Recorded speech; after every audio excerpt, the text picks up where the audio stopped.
오늘 하나님께서 우리에게 주신 말씀은 구약성경 열왕기상 4장 20절에서 28절까지 말씀입니다.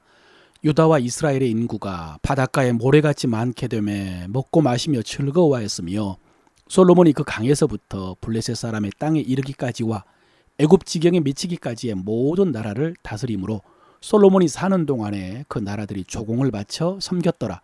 솔로몬의 하루 음식물은 가는 밀가루가 30고루요 굵은 밀가루가 60고루요 살찐 소가 10마리요 초장의 소가 20마리요 양이 100마리며 그 외에 수사슴과 노루와 암사슴과 살찐 새들이었더라. 솔로몬이 그 강 건너편을 딥사로부터 가사까지 모두 그 강 건너편의 왕을 모두 다스림으로 그가 사방에 돌린 민족과 평화를 누렸으니 솔로몬이 사는 동안에 유다와 이스라엘이 단에서부터 브엘세바에 이르기까지 각기 포도나무 아래와 무화과나무 아래에서 평안히 살았더라.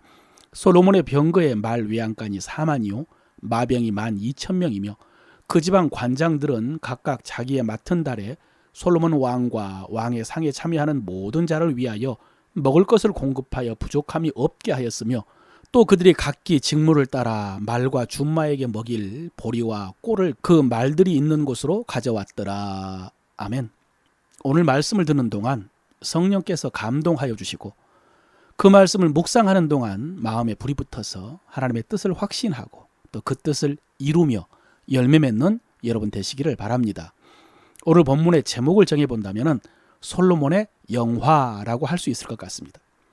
읽지 않았지만은 4장 앞부분에는 솔로몬의 정부 조직과 그 신하들의 이름이 기록되어 있고 뒷부분에는 솔로몬의 지혜가 얼마나 뛰어났는지 천하 모든 왕들이 솔로몬의 지혜를 들으러 왔다는 기록이 있습니다. 오늘 읽은 본문은 솔로몬 왕국이 얼마나 부강했는지를 기록하고 있습니다. 인구가 바다의 모래같이 많았고 그 강에서부터 블레셋 사람의 땅에 이르기까지와 애굽 지경에 미치기까지의 모든 나라를 다스렸다고요. 여러분 여기서 그 강은 아래 각주에 보면은 유프라테스 강이라고 했습니다. 그러니까 북쪽의 유프라테스 강에서부터 남쪽의 애굽의 국경까지 가나안 지경을 다 다스렸다는 뜻입니다. 그 지경의 나라들이 다 조공을 바쳐서 섬겼다고.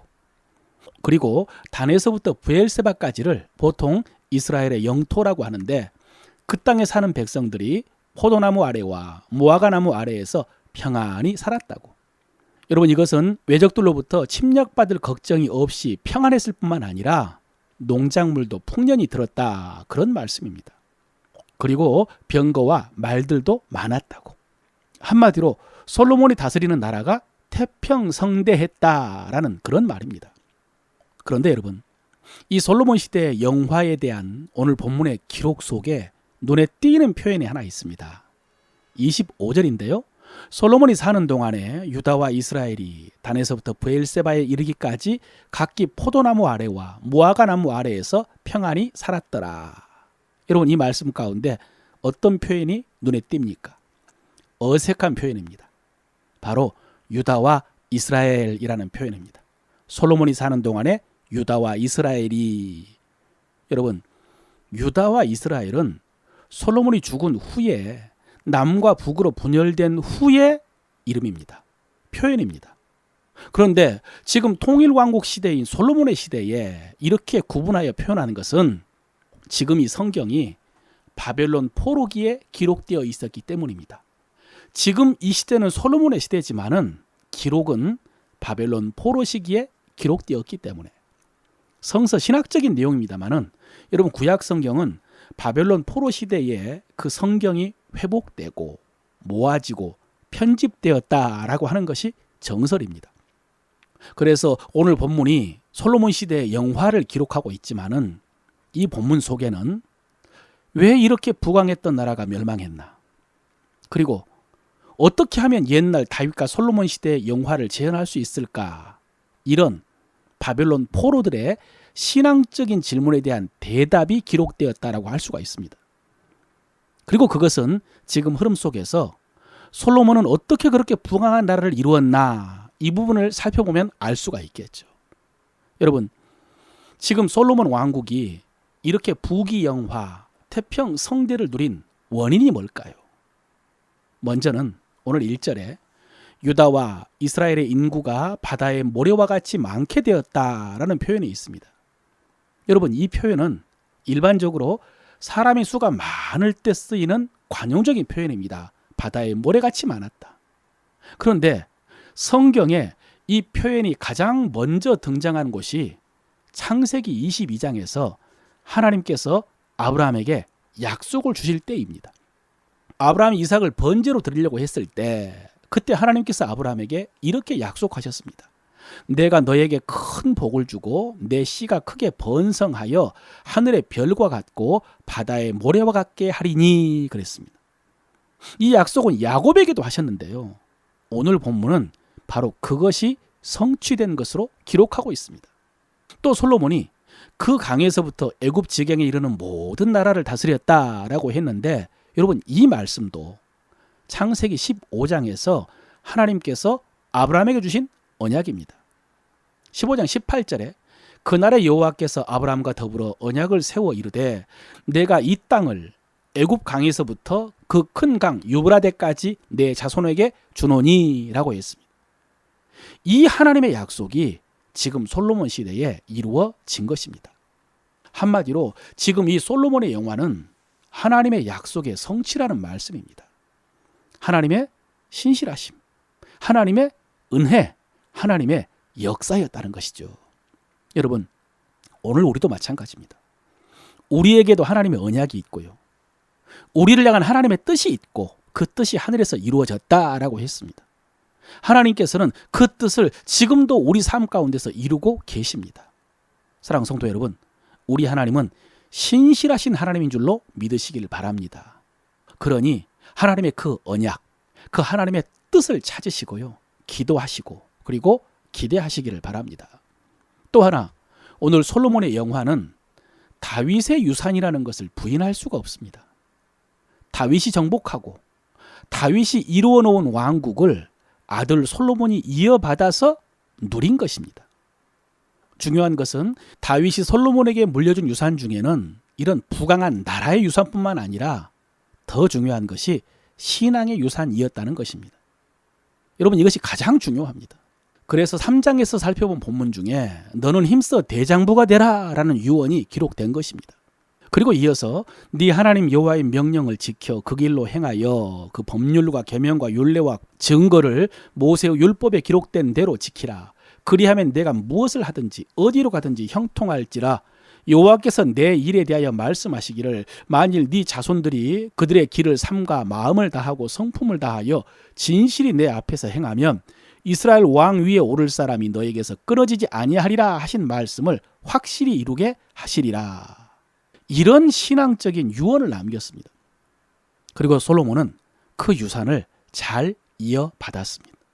그래서 1000번제를 드리기 전에도 보면요, 솔로몬이 여호와를 사랑하고 그의 아버지 다윗의 법도를 행했다라고 기록을 했습니다.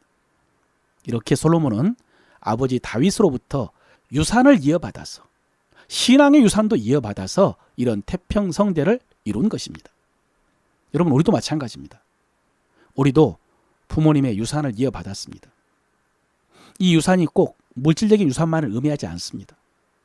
생명과 몸에서부터 시작해서 많은 사랑의 유산을 물려받았습니다. 감사하죠.